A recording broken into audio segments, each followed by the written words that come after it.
Hi there, welcome to this week's Tuesdays with Thomas video. What we're going to do today is quickly summarize the 5 ways of Aquinas and then look at what those ways imply about the nature and the attributes of God. So the first way of Aquinas is the argument from motion or change. We see around us a series of changes that take place. Heat from the sun causes ice to melt, for example, or grass to grow. That, in the terminology of Aquinas, is an example of potentials being made actual. The potential of the ice cube to be melted into liquid form, the potential of grass seed to sprout into grass. But those potentials must be made actual by something that is already actually in existence. And on up the chain of changes, you would eventually get to something that is pure actuality, something that has no potentials that need to be actualized, but just is pure actuality, or the unchanging changer. That's the first way. And the second way, Thomas argues from the series of causes we see, kind of a broader version of the argument from the first way. And a chain of causes, like the grass grows. It's caused to grow by the soil and rain and sun. But the soil, rain, and sun require causes. You would eventually arrive at a first cause. Not so much first in sequence, but first in importance. The cause that is the ultimate cause of everything else. The cause that doesn't need to be caused itself, but is an uncaused or first cause. The cause that is first in rank. The third way is the argument from contingency and necessity. Or to put it differently, around us we see things that are temporary. They come into existence, they go out of existence. But ultimately, you would have to have a being that was necessary in its existence. Doesn't come in and go out of existence, because if that was the case, eventually everything would have gone out of existence in an eternal world, as Aquinas posits. So there must be a necessary being that does not acquire its necessity from someone or something else, but possesses that necessity inherently. It's not contingent, it's a necessary being. The fourth way is the argument from gradation of beings, that around us we see various grades of beings, but those various levels of being must ultimately derive from something that is the supreme or ultimate being. And then the final way, the fifth way, is the argument from design.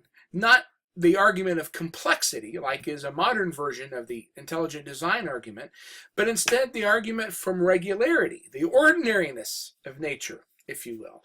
The fact that we see nature to be rational and orderly, that things work toward a goal or a purpose, and yet we know that you can't have goals or purposes without some directing intelligence. So therefore there must be a supreme intelligence directing and governing the world. Now, those are Aquinas' 5 ways.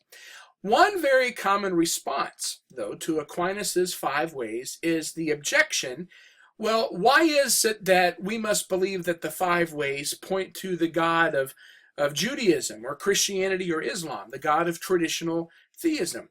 Why couldn't it be that these 5 ways simply point to maybe some kind of super intelligent space alien, or to the favorite caricature of atheists, to some kind of flying spaghetti monkey? Why must these ways point us to the God of the Bible, for example? Richard Dawkins makes this objection in his book, The God Delusion. Even if we allow, he says, the dubious luxury of arbitrarily conjuring up a terminator to an infinite regress and giving it a name simply because we need one, there's absolutely no reason to endow that terminator with any of the properties normally ascribed to God. And then he goes on to list some of those properties. Well, here is the thing. Anytime somebody makes that objection, it's because all that they really know about what Aquinas said are the bullet point summaries of the 5 ways. But the fact of the matter is, Aquinas goes on at length to explain why the God of the 5 ways is in fact the God of traditional theism.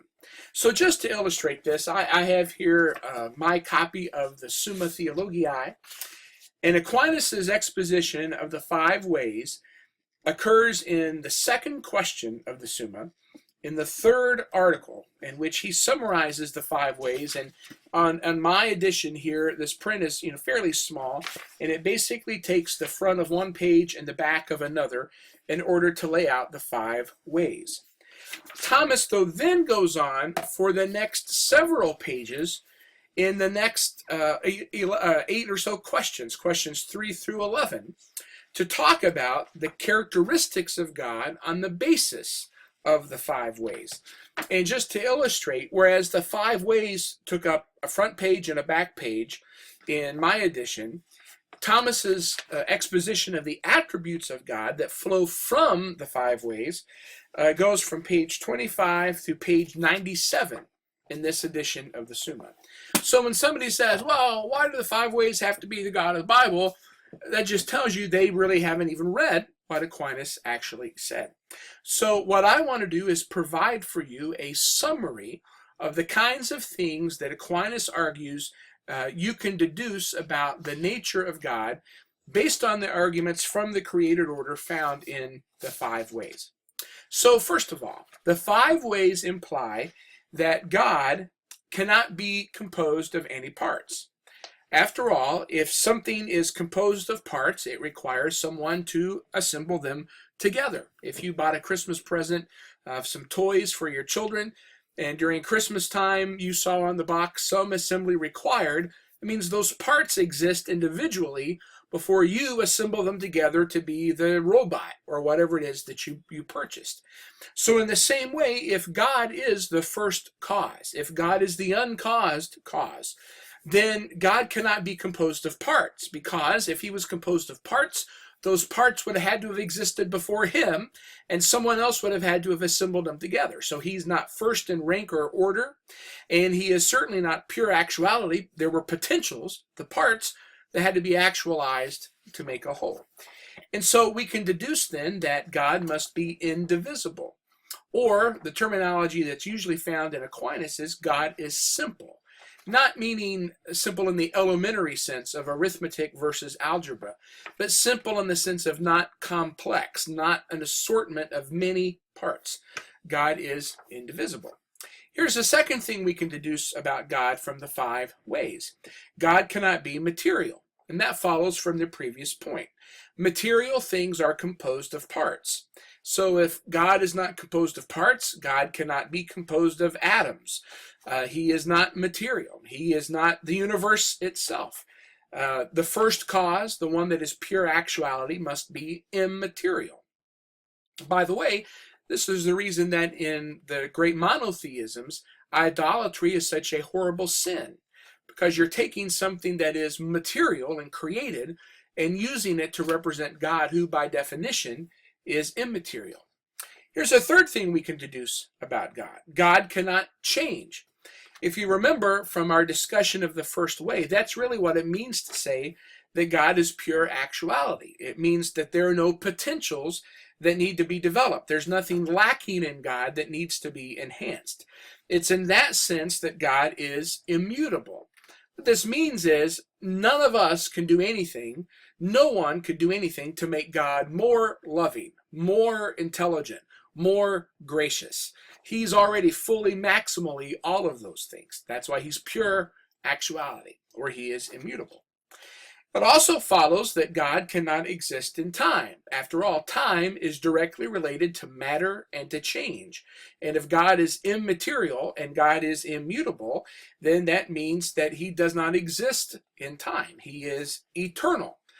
He can relate to us who are in time, while he himself is eternal, but he himself is not bound by time or existent in time.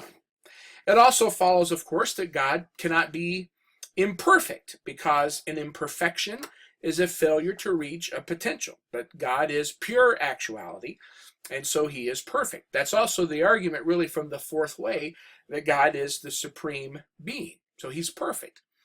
Another point about God that flows from the 5 ways is that God cannot be limited. Since power is the ability to actualize something, and since the first cause is pure actuality, then he must be all-powerful. So he is not limited. He is infinite in his power. And then a final point about God that we can derive from the 5 ways is that God cannot be multiple beings. Think about it like this. How could you tell me apart from some other teacher on YouTube? Well, the most obvious way would be if I don't look like them. And I don't look like much of anybody who's on YouTube.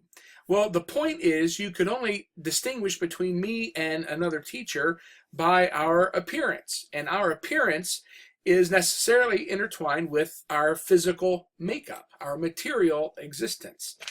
Well, how would you be able to distinguish from one pure actuality to another if there is no material aspect to them to distinguish them? Furthermore, you could only really try to do it as if maybe there was some potentiality in one that had been actualized that was not actualized in the other. Well, the whole point of God being the pure actuality, the uncaused cause, is that there isn't a potential that needs to be actualized. So there would be no way to distinguish one first cause from another, one pure actuality from another. It's not like one could be taller, fatter, older, better, more powerful, more intelligent than the other. And so that's why there is only one God. There is a uniqueness to God. Hear, O Israel, the Lord our God, the Lord is one, is the ancient creed of Judaism, for example, adopted by Christianity and also by Islam. That flows from these arguments. And of course, the point is, what do you call the being who is indivisible, immaterial, immutable, eternal, perfect, all-powerful, and unique? That's why these 5 ways usually end with the phrase, and this all men call God.